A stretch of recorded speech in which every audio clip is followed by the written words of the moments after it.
Hi everybody, it's day 95, 100 Days of Making Comics with me, Jamie Gamble, jamiegamble.com, monkeyboatstudios.com, patreon.com/Jamie Gamble. It's been a while, I've been working a lot. I managed to do some writing though, even though I've been doing long hours, and a stomach bug hit the family, so sleep has been in what's the word I'm looking for? God, aren't I a good writer? I can just think of the word. They just plug them out, yeah. Anyway, short supply, that'll do. I'll fix that later. I'll edit it. So day 95, where am I at? When I started this, I was all, hey, yeah, I'm going to try and write, and I'm going to do. And about halfway through, I started feeling like I didn't want to do this anymore. Not just the video, but the whole comic thing. A lot of stuff happening in the real world, in my life, and time, and monetary issues, and all those things that come to play. I'm still going. I've still, in fact, issue 3 of the Hero Code. Heather's about to start colouring that, and Augustine is finishing up the artwork on issue 4. So whatever happens, there'll be 6 issues of the Hero Code and maybe more. I'm going to finish up Department O, first 3 issues, and see what happens after that. And so I'll have books, and that was always my plan, to have a series of books to sell at conventions and maybe do a few more shows. I'm really interested in doing Rose City next year in Portland, Oregon. And I'm doing Long Beach this weekend, 27th and 28th. Long Beach, I've been to every show, big fan of that. Now, this kind of wraps around to what a lot of people are talking about, which is making money at conventions. Now, I'm a writer. I'm an independent writer. I self-publish a superhero book, and I have never sold out of a book. I've never thought that when I was at a convention I was going to make money. I've never gone into this thinking this was a monetary exercise for me.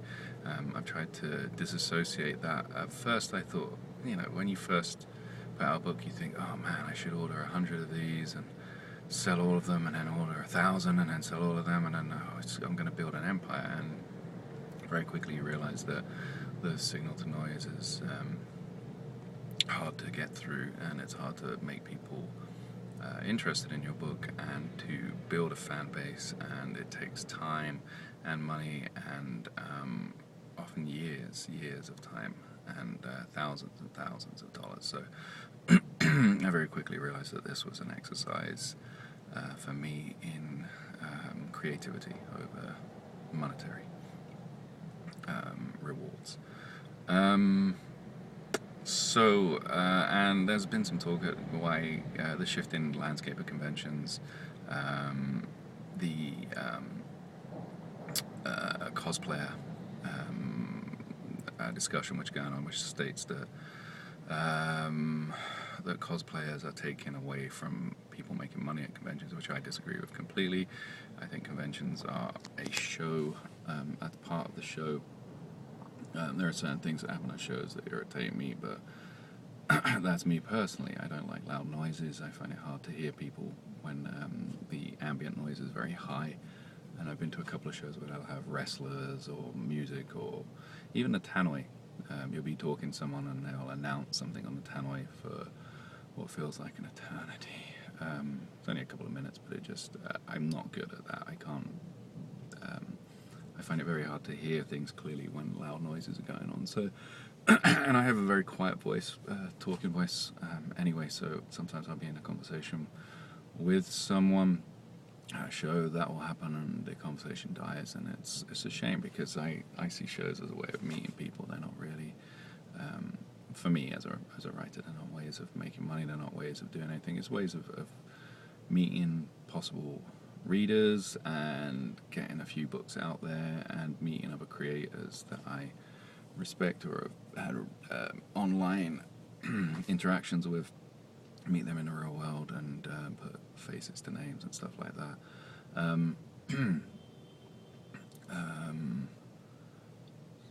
I think it's different for artists. There's a lot of artists, and artists that are in a great position. You can go to a show and adapt very quickly, selling sketches. I think the future of conventions isn't being affected by cosplayers. It's just shifting away from the old guard of big name draw. There's still an element of, if you can get to a show, if you're a big name and get to a show, there's still a lot of people who bring books for you to sign and just want to meet you, and that's part of the show. But that's not a money-making thing. That's just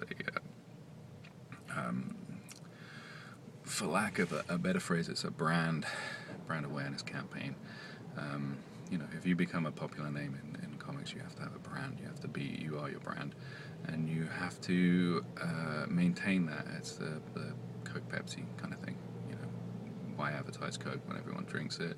Because everyone has to be reminded that they drink it. So, but you still see that. You still see people walking around with stacks of books, and people go to shows for different reasons. There's a lot of shows now. People go there to meet people. People go there. There's very few people going there to buy new books because there's very few new books. It's a shrinking market because it's become more of a digital game, and the money you make on those new books is so small that a lot of people can't afford to do shows. So you start to see regular people going to regular shows in their areas. So you don't really get that spike of new books, and that's for good or bad. But it's the game, and it's changing, and you have to either change with it or find a new way of doing it. I've always seen everything I do is kind of building a readership online, and non-paper readership, a digital thing, which is I have costs to produce the book, and I don't need to add to those to produce print copies that I'm not going to sell many of, or whatever. So it's a way of building that awareness, and then maybe one day, if I found an area or a convention where I did have a strong readership base, I would go to a convention there because it makes sense. And if I had trades to sell, because if people have been reading the book digitally, maybe they don't want to buy a trade. So, but to just go to shows and expect to sell is not the case, and I think that hasn't been the case for a while. I think it's been a few years now. The first time I went to Long Beach 6 years ago, I think, the Artist Alley was very alive. A lot of creators with their books, and the next year there was less, and a few of those creators had already jumped onto Image or got deals with Image to print their books and to distribute their books, and then gradually it's got less and less, and it's become more of a print and person show, and that's fine. I like I said, I never go to a show to make money. I go there to, the best I hope for is to break even, and if not, it's to sell a few books to a few people that will enjoy them. Anyway, I've rambled on for a very long time. Day 95. If you're in the area, come to Long Beach, say hi. I'm at table 1603 with Jesse Toves.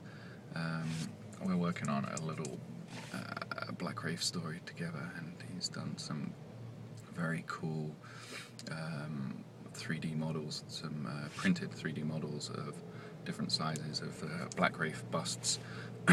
Be selling those with copies of the book if you're interested. That's about it. 95, so 5 more of these. I think this all comes to an end at the end of the month. Have a good day.